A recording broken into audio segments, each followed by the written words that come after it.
Meu irmão, minha irmã, sejam bem-vindos ao Fé e Café Podcast, o seu programa de toda sexta-feira. Todas as sextas-feiras, a partir das 9 horas da noite, 21 horas, nós estamos aqui ao vivo para poder trazer para você assuntos relevantes que se conectam com a sua fé, com a sua vida cristã, com a sua peregrinação espiritual. E o nosso objetivo é fazer você repensar as suas certezas e conseguir olhando para Jesus, desenvolver a sua vida cristã da melhor forma possível. É para isso que nós estamos aqui. Sejam bem-vindos. Bom, você que acompanha a gente, você sabe muito bem que nós estamos aqui numa série de conversas. Hoje é a terceira conversa que nós estamos criando sobre o neopentecostalismo. Para ser mais preciso, a crise do neopentecostalismo. Pois é, hoje é a nossa terceira conversa, nós já trouxemos alguns contextos de cunho mais histórico, de onde surgiram os neopentecostais, como que eles alcançaram o Brasil, como que eles se estabeleceram aqui e como cresceram tanto aqui em nosso meio. Então, tem aqui já 2 episódios, eu te aconselho, se você ainda não assistiu, entra lá, confere, porque é muito bom. Nós já falamos muita coisa, falamos inclusive sobre os escândalos recentes do neopentecostalismo, crises de poder, tanta coisa que está acontecendo, construção de impérios familiares, com nepotismo, igrejas passando de pais para filhos, porque são verdadeiros impérios construídos, impérios multimilionários, igrejas brigando por causa de faturamento anual. Pois é, igrejas com faturamento. Olha, e eu achando que a máxima do reino de Deus era você amar a Deus sobre todas as coisas e ao próximo como a si mesmo. Mas, pois é, igrejas faturando e faturando alto, altíssimo, altíssimo mesmo. E a gente conversou sobre todos esses assuntos de maneira muito séria. Claro que a gente brinca aqui, a gente não perde o senso de humor nunca, mas a gente aborda esses assuntos com muito temor, a gente aborda esses assuntos consciente de que as pessoas que estão nos ouvindo, elas precisam de direção, porque esse mundo tá doido, né, minha gente? Esse mundo tá uma loucura, tanta coisa, se você abre a internet, é tanta gente que aparece aqui para poder falar para você, para poder te dar uma direção, para poder te oferecer um sentido, e a gente não sabe para onde vai de tantos lugares que nos apontam. Então a gente discute esses assuntos, que são assuntos extremamente sensíveis, mas com muita seriedade mesmo, tá bom? Então espero mesmo que você se deleite sobre tudo o que nós vamos falar aqui.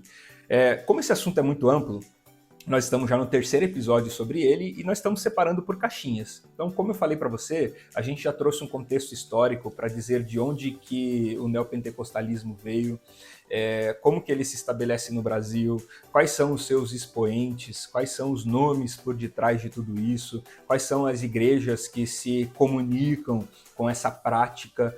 Falamos sobre muita coisa. Aí trouxemos também algumas discussões mais práticas de verdadeiros vexames que tem acontecido ultimamente nesses redutos neopentecostais.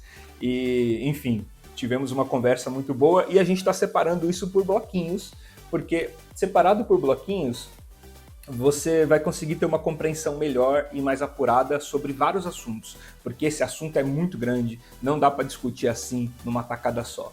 E, bom, hoje eu quero refletir aqui com você sobre essa ideia do neopentecostalismo multifacetado.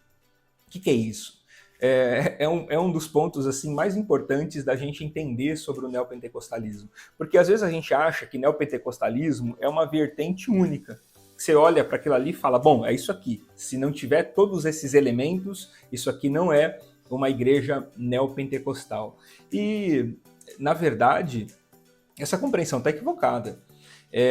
O neopentecostalismo ele tem muitas frentes. Existem igrejas neopentecostais por N motivos, por N razões. Existem muitas formas de pensar, muitas construções dessa teologia neopentecostal e desse movimento neopentecostal que estão envolvidos, incrustados em várias partes, em várias etapas da nossa vida, das nossas comunidades, e a gente precisa entender e precisa abordar esses assuntos o tempo todo, o tempo inteiro e de forma séria e objetiva.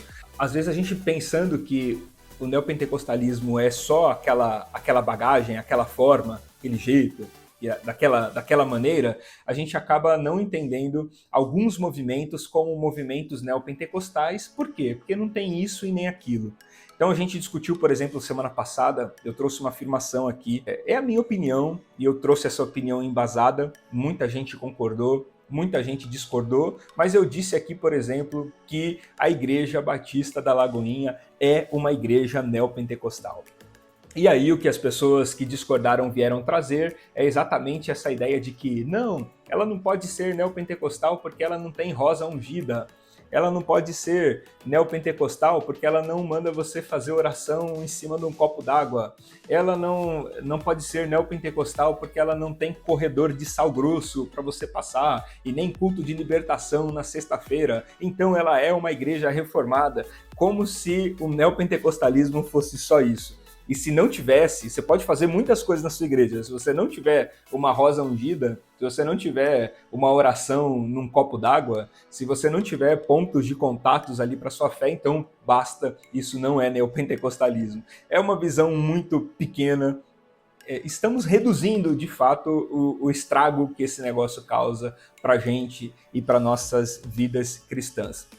Então eu quero trazer aqui para você hoje alguns aspectos neopentecostais que estão presentes nas nossas comunidades e às vezes a gente nem percebe e precisa perceber. Precisa perceber porque tem dois públicos, duas pessoas. Primeiro você tem aqueles que de fato eles não sabem que esse negócio existe, eles simplesmente viram uma coisa legal, que dá certo, que traz resultado, e eles impuseram isso no culto, na liturgia, e estão ali fazendo acontecer e maravilha, mas eles nem sabem o que é. Então é o time das pessoas ignorantes. E ignorantes eu estou falando nesse sentido de não ter informação. Não sabia mesmo, tá aqui, eu nem sabia que isso aqui era neopentecostalismo, eu nem sabia que isso aqui não era bíblico. Botei aqui no meio e a gente está usando, a gente está fazendo e maravilha. Então você tem o grupo das pessoas ignorantes. E você tem um outro grupo, que é o grupo das pessoas que já não são ignorantes, elas sabem que isso não é evangelho, elas sabem que isso não faz parte, não tem contexto bíblico, elas sabem de tudo isso, mas elas querem fazer de qualquer forma, sabe por quê? Porque dá certo. E dá certo mesmo. Arrebata multidões. Tem um monte de gente seguindo, tem um monte de gente compartilhando, tem um monte de gente frequentando, tem um monte de gente querendo. Então, como sabe que dá certo, aí faz. Esse aqui são o grupo dos conscientes, dos cauterizados. É o grupo dos profissionais. Eles são profissionais, eles são pastores profissionais, teólogos profissionais, eles são mestres profissionais e eles tocam a música de acordo com o ritmo que as pessoas querem dançar. Tá entendendo? Você vai ver, por exemplo, o apóstolo Paulo falando para o Timóteo. Timóteo, vai chegar um dia em que as pessoas não vão querer mais ouvir a sã doutrina, mas elas vão procurar mestres que falem aquilo que elas querem ouvir. Em outras palavras, elas vão procurar quem toca música de acordo com o que elas querem dançar. E você vai encontrar um monte de gente que são mestres profissionais, pastores profissionais, teólogos profissionais. E quando eu digo profissionais, é no sentido de que eles já perderam a sensibilidade do que de fato isso é. E eles só querem replicar alguma coisa, eles só querem replicar. É consciente. Então, eu separo nesses dois pontos aqui. Você tem os inconscientes, ignorantes, e você tem os conscientes, que são profissionais. Esses caras aqui é que são perigosos. Aqui é que mora o perigo. E aqui, eu não sei o que você pensa sobre isso, deixa aqui depois nos comentários o que você acha, mas, na minha opinião, com esses caras aqui, a gente nem consegue dialogar. A gente nem consegue convencer, porque eles sabem que esse negócio é ruim, eles sabem que esse negócio é destrutivo, eles sabem que isso não está na Bíblia e não é o Evangelho, eles sabem de tudo isso. Só que dá certo. Então eles querem continuar porque traz sucesso, traz dinheiro, traz fama, traz reconhecimento, eles querem continuar. A gente está tentando dialogar com esse pessoal aqui, porque esse pessoal aqui, eles estão fazendo isso porque não sabem. Eles estão fazendo isso porque falta discernimento, falta conhecimento, falta compreensão, falta uma leitura bíblica mais apurada, falta repertório teológico. Então eles não sabem. E aí vão lá e acrescentam na liturgia cultica itens ou crenças neopentecostais, e eles estão neopentecostalizando as suas igrejas dia após dia e nem sabem que estão fazendo isso. Então é com eles, é com vocês aqui que eu quero falar. Se você é um pastor profissional, teólogo profissional, mestre profissional, você é o cara que toca música de acordo com o que as pessoas querem dançar, desculpa, isso aqui não é para você. E eu sei, você sabe que não é para você, porque você não vai querer dar ouvidos a isso. E eu espero muito que qualquer dia desse Deus convença você e mude o seu coração para que você entenda a grandeza que há no Evangelho de Jesus e que dinheiro nenhum pode comprar isso, tá bom? Bom, então vamos lá. O que acontece aqui nesse grupo? Do neopentecostalismo multifacetado, das múltiplas faces do neopentecostalismo. Bom, primeiro que esse grupo é um grupo que fica tentando encontrar truques através de texto bíblico. Eu estava dando uma olhadinha na internet. Se você tiver estômago e curiosidade para fazer isso, seria divertido se não fosse trágico. Mas você vai ver as pessoas encontrando referência bíblica para as mais profundas loucuras. Eu não sei chamar de outra forma. Eu vou chamar de loucura, porque eu não sei chamar de outra forma. É uma loucura. As pessoas procurando base bíblica para fundamentar as suas loucuras. E tem loucura de todo jeito. Tem loucura de todo tipo. Aí o camarada vai lá, pega um salmo e através daquele salmo que ele pegou, ele vai construir um batente de porta e vai fazer todo mundo passar pelo batente da porta. Aí o outro vai lá e vai pegar um texto dos profetas e através daquele texto que ele pega dos profetas, ele vai fazer todo mundo andar por um corredor de sal grosso. Ele vai começar a criar um monte de coisa, porque eles ficam tentando encontrar truques através de textos bíblicos. São truques sem nenhum tipo de embasamento, óbvio, sem nenhum tipo de contexto. É um pedacinho de um versículo para poder viabilizar.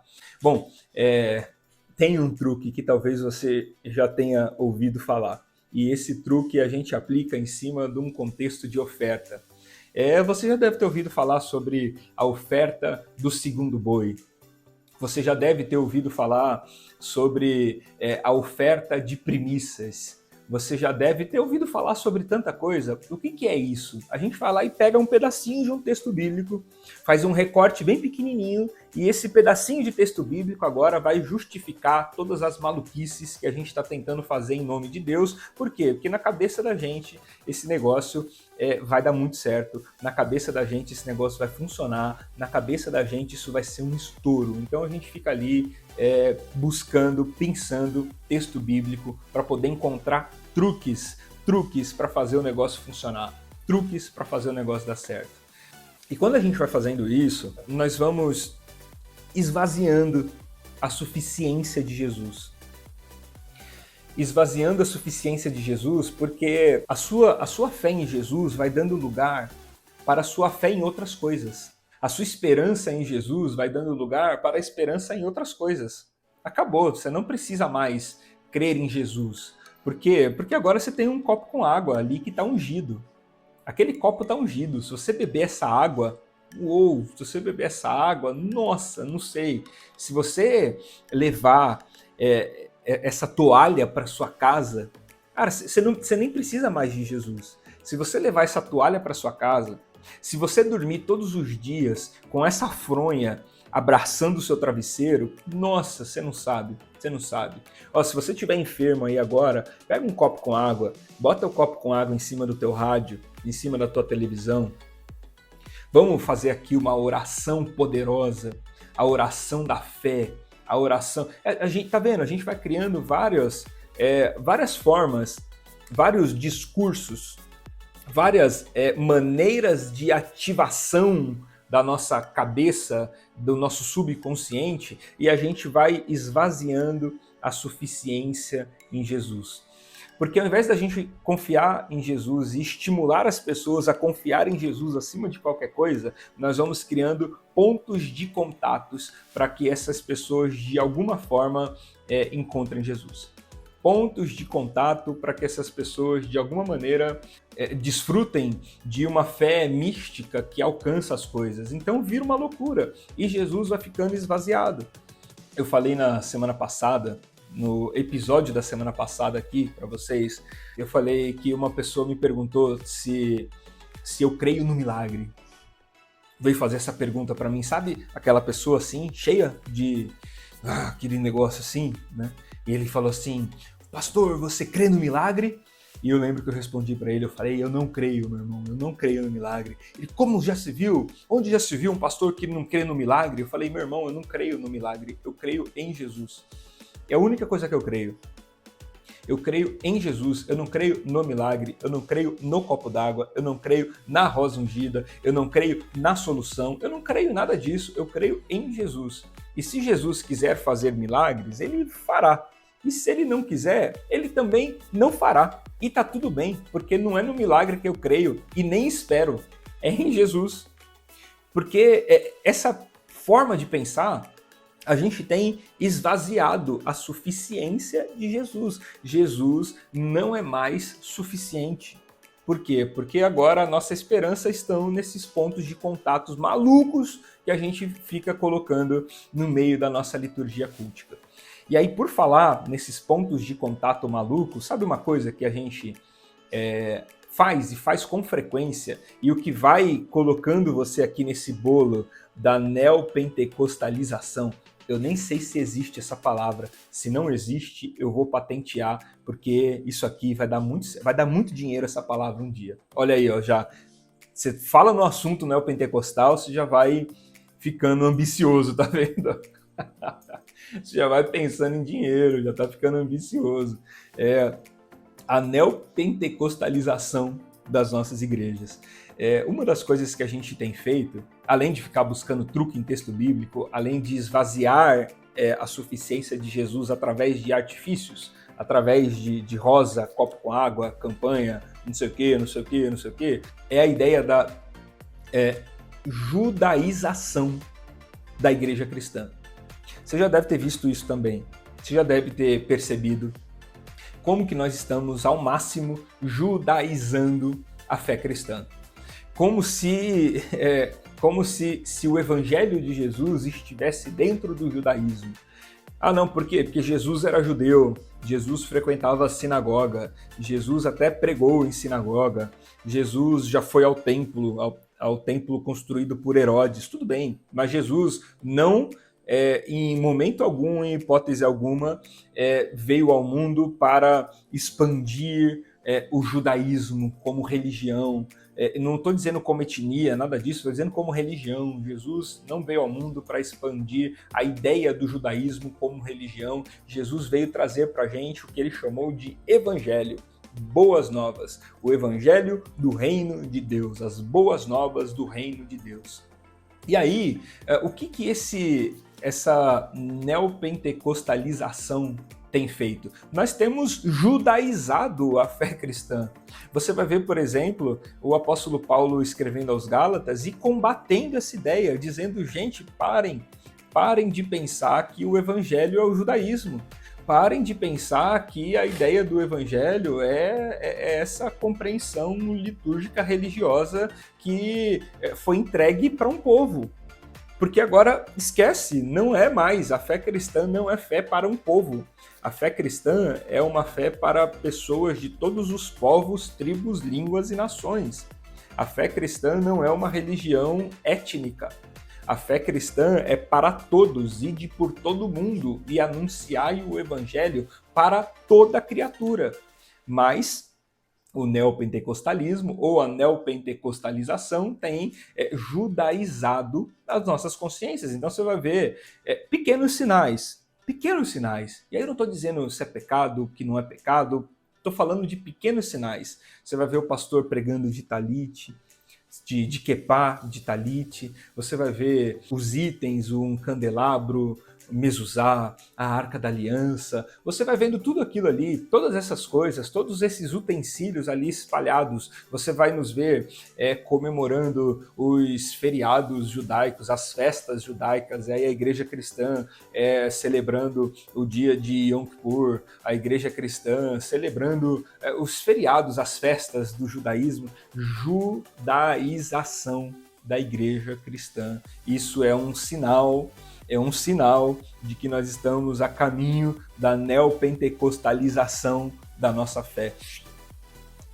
Um dos grandes sinais disso, mudando agora aqui o foco, um dos grandíssimos sinais disso está, óbvio, na teologia da prosperidade. Pois é, teologia da prosperidade. A teologia da prosperidade talvez seja o maior sinal, talvez seja o maior aferidor de que nós estamos imersos em uma fé neopentecostal, a teologia da prosperidade. E aí, isso aqui pega muita gente, isso aqui pega igreja pentecostal, isso aqui pega igreja tradicional, isso aqui pega tudo, pega todo mundo, é uma loucura. Teologia da prosperidade. Que negócio é esse aqui?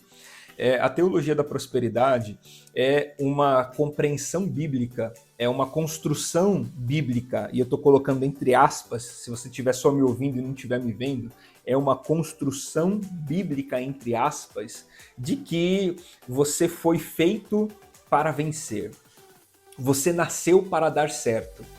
E as suas riquezas, os bens materiais que você alcançou, ele justifica ou reafirma a felicidade, o prazer de Deus com você. Sabe quando Jesus está sendo batizado no Rio Jordão e aí vem uma voz do céu dizendo: "Este é o meu filho amado, a quem eu tenho prazer"? Sabe qual é o prazer de Deus? É prosperar você. E a reafirmação de que você é alguém que está de acordo com o plano de Deus é a sua prosperidade. Então, é uma forma de ler a Bíblia que é muito mais hedonista, egocêntrica do que qualquer outra coisa, porque coloca você no centro de tudo, como se Deus estivesse 24 horas por dia trabalhando para que você se dê bem, para que você prospere, para que você ganhe muito dinheiro, para que você fique rico, multimilionário, para que você tenha empresas, casas, mansões, carros e mais carros, iates. É isso, Deus está trabalhando incansavelmente para que você prospere. Sabe por quê? Porque você é cabeça, não é cauda. Porque você é ungido do Senhor, porque Deus te escolheu, porque você vai derrubar todos os gigantes que estão na sua frente. Por quê? Porque é uma loucura. É uma loucura sem nenhum tipo de fundamentação bíblica. E eu posso dizer para você aqui a minha opinião sem medo de errar. Teologia da prosperidade é maligna, satânica.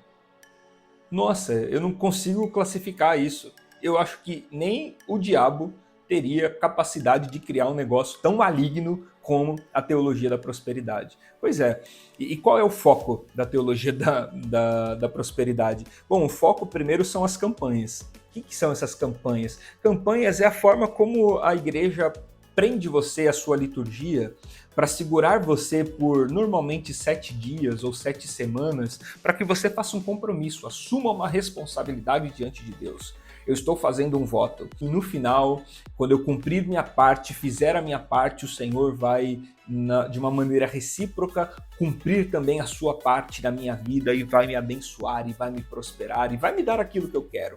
Então a campanha é uma sugestão de troca. Literalmente troca. Como que eu posso trocar com Deus alguma coisa? Bom, Deus, eu te sirvo aqui por 7 semanas, eu vou te dar louvor, eu vou te dar adoração, e claro, todas essas campanhas no final tem um cunho de oferta, então eu vou te dar dinheiro, oferta de sacrifício mesmo, vai ser sacrificante para mim, mas eu vou fazer tudo isso, eu vou te dar louvor, adoração e oferta. No final, eu quero que o Senhor me dê isso aqui. Então, como que funciona a campanha? Você vai fazer um propósito.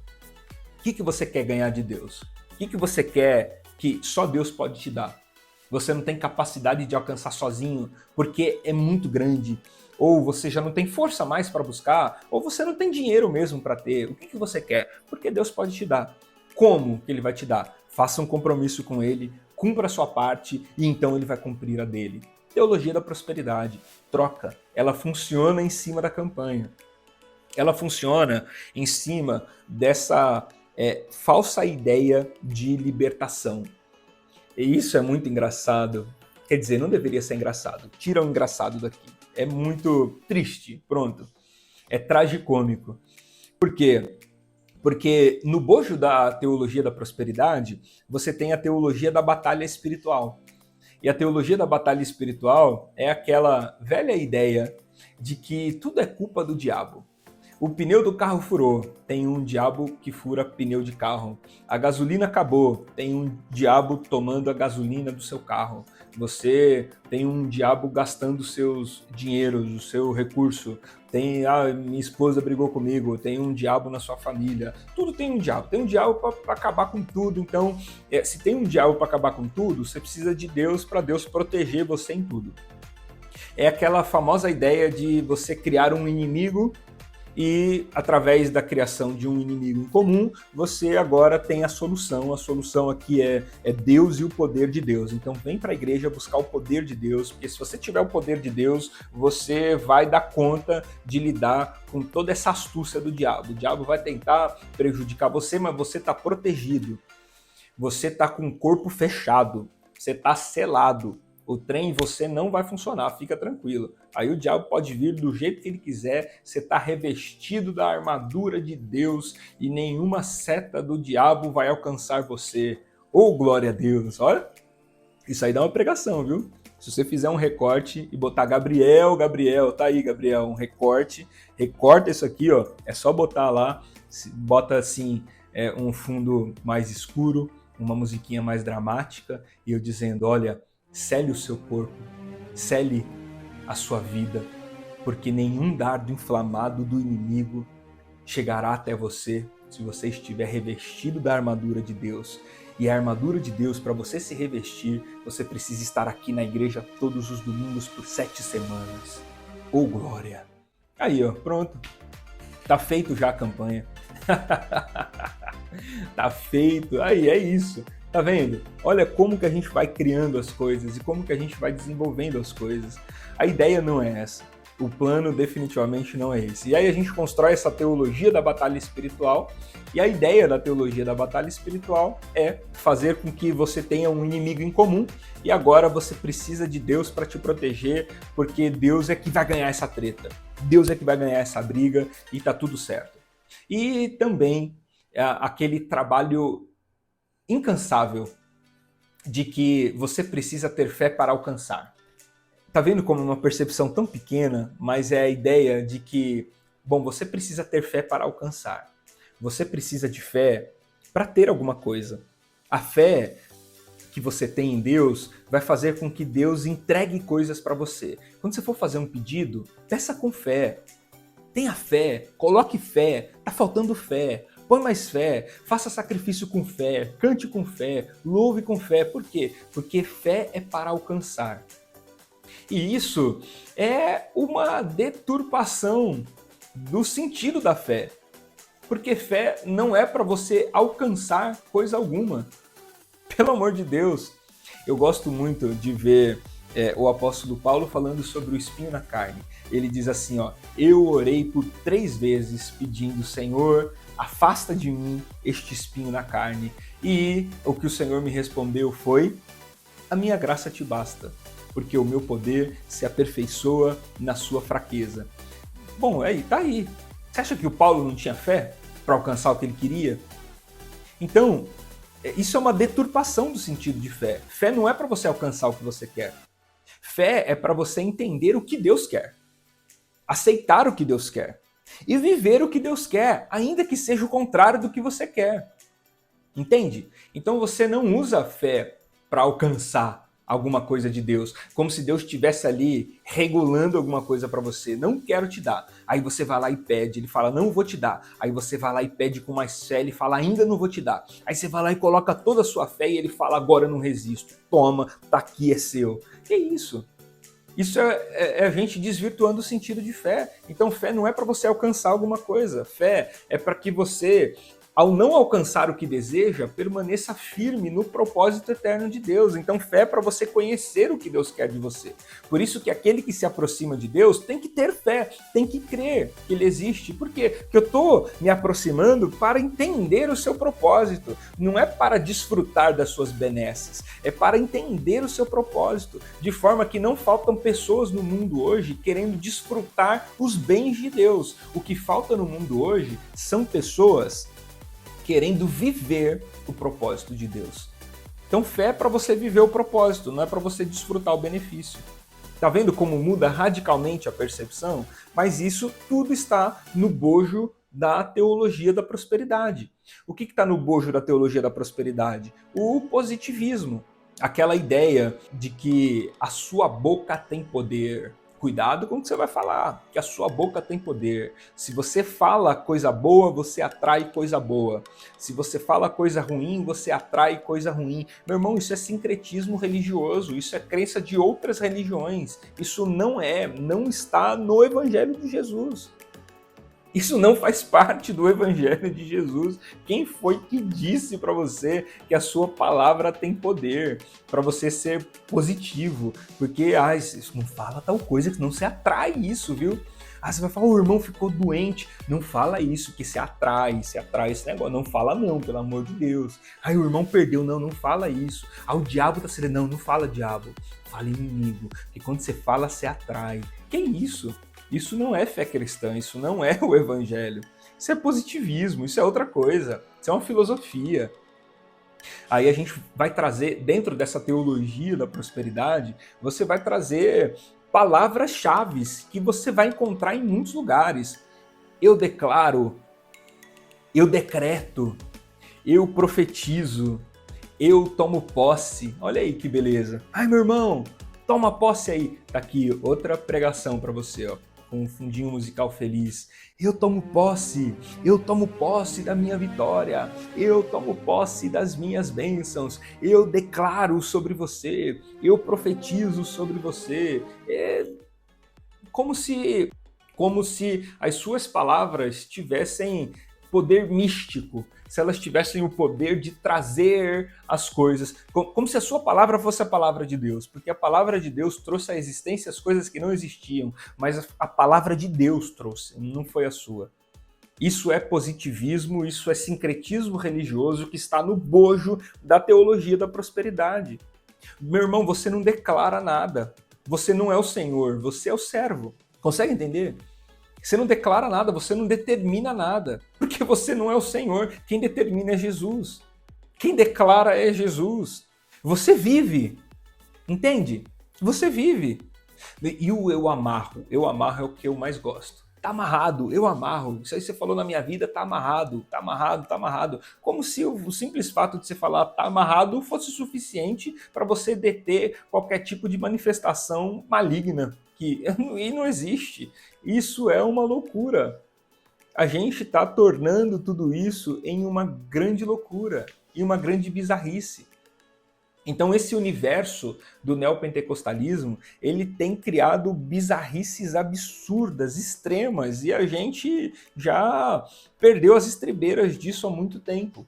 E infelizmente, meus irmãos, a maior parte das comunidades cristãs que a gente tem no Brasil, elas são comunidades cristãs infectadas de neopentecostalismo, infectadas com essa loucura, esse sincretismo religioso, essa doideira de neopentecostalismo que está presente hoje em igrejas pentecostais, em igrejas tradicionais, um monte de comunidade. E a gente já tratou aqui sobre vários assuntos, sobre várias questões sobre isso, e eu quero encerrar esse pensamento aqui com você, falando contigo o seguinte. É duro falar isso, porque as igrejas que possuem isso, rapaz, eles ficam uma fera quando a gente toca nesse assunto. Mas nesse universo de neopentecostalismo, essas igrejas, elas têm dono, e o dono não é Jesus. Igrejas que têm um dono que não é Jesus são empresas da fé. Porque elas são passadas de pai para filho. Sabe por quê? Porque é muita grana envolvido.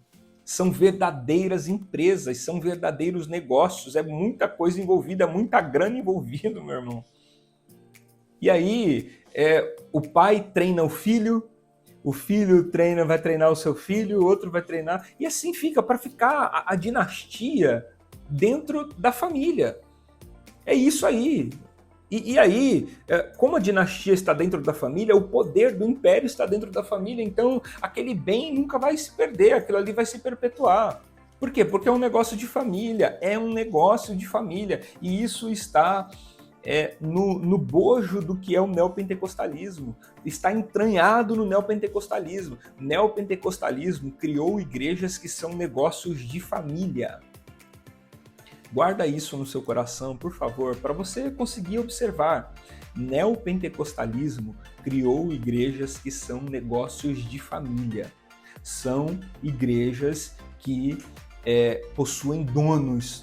São igrejas episcopais que recebem ordem de um homem, que são propriedade de um homem. É isso. O neopentecostalismo transformou as igrejas em propriedades de homens, de famílias, que são guardadas por nomes.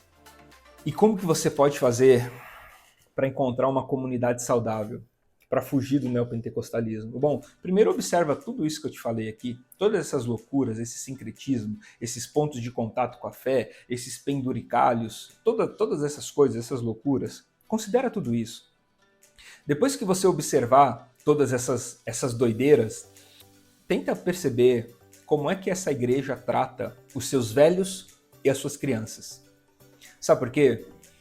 Porque velho e criança não movimentam a igreja, não dão lucro. Normalmente, essas igrejas, empresas, elas não dão muita atenção, muita ênfase para os velhos e as crianças. Então presta atenção nisso.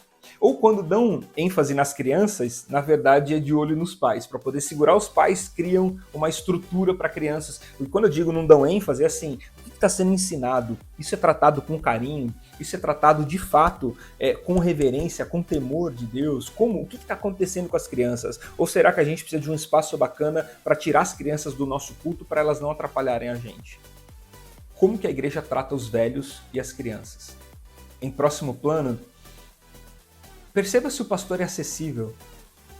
Tenta conversar com ele. Vê se esse cara é disponível o suficiente para poder sentar com você e tomar um café e ouvir você, ouvir as suas dores e estar disposto a conduzir você pelo caminho que Jesus quer conduzir você. Começa a notar essas coisas. Veja se essa igreja tem um presbitério, se ela é congregacional, se os irmãos da igreja possuem vez e voz para poder tomar decisões sobre o que acontece na igreja. Tenta perceber nessas igrejas uma coisa que é óbvia. Existe transparência financeira. Gente, a igreja entra recurso. Para onde que ele está indo? Qual que é o lado? Qual que é a direção? Tenta perceber essas coisas. Tenta notar essas coisas. E quando você perceber e notar, e você conseguir entender que você vai encontrar um lugar cheio de falhas, claro, porque é um lugar que tem gente, tem ser humano, então vai ser cheio de falhas, mas é um lugar que busca de todo o coração servir a Jesus com integridade, com inteireza, com embasamento bíblico, com temor de Deus, com cuidado das pessoas, com transparência nos recursos e pronto. E encontre, eu vou encorajar você porque existem comunidades assim. Elas são poucas, confesso, mas elas existem. E elas estão talvez esperando você. Talvez esperando por você, pela sua família, para poder cuidar de vocês e direcionar vocês no caminho do Evangelho. É isso, galera. Obrigado pela companhia de vocês. Obrigado por estar aqui. Eu quero convidar você a curtir esse vídeo. Comenta, coloca aqui o seu comentário, porque eu quero responder com bastante atenção e bastante carinho. E também quero te convidar para ser membro aqui do canal. Existe conteúdo exclusivo para quem é membro do canal. É só R$ 7,90. Meu Deus do céu, é pouquíssimo. Pouquíssimo mesmo, e o conteúdo é absurdo. Tem uma aula aulas, na verdade muitas aulas teológicas aqui disponíveis para você, organizados sobre vários assuntos que vão te dar embasamento bíblico e teológico e vão abençoar muito o seu ministério. Então, torne-se membro do nosso canal e nos ajude a continuar aqui trazendo conteúdo, pregando, ensinando e combatendo também quando for preciso, mas acima de tudo amando e cuidando das pessoas, ainda que seja à distância, oferecendo uma palavra de esperança, tá bom? Obrigado pela companhia, Deus abençoe vocês, fiquem com Deus e até o nosso próximo encontro.